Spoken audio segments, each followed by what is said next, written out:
Kasado na ang sariling investigasyon ng Senado sa school shooting sa Tacloban.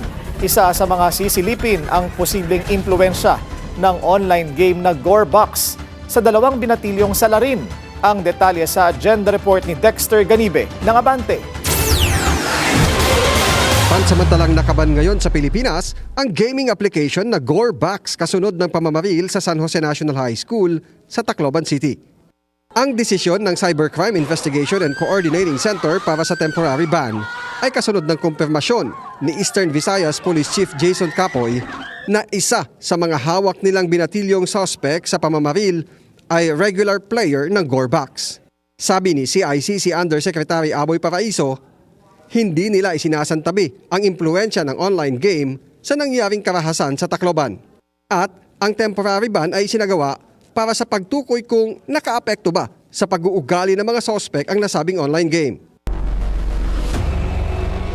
Welcome to Gorebox, where Sa trailer ng Gorebox na may higit 10 million downloads na, target ng naglalaro ang mga Gore dolls gamit ang mga armas. Kaya ang Senado ikinasa na sa July 1 ang investigasyon sa school shooting sa Tacloban.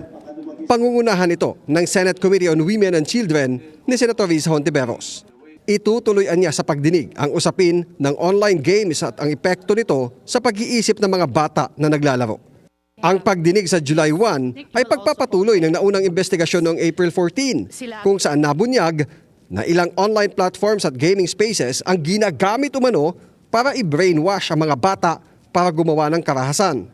Tayo ang nakakaalam kung ano ang screen time, online behavior, and the ways to keep our children safe.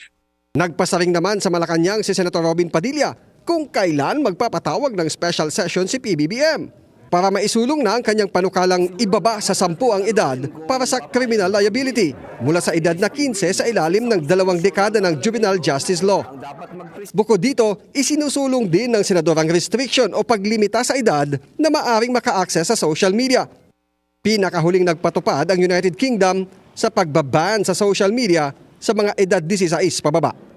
Para sa Agenda, Dexter Ganibe, Abante. Manatiling nakatutok sa Bilyonaryo News Channel. Sumubaybay sa aming social media accounts at mag-subscribe sa aming YouTube channel para sa mga eksklusibong balita at storya.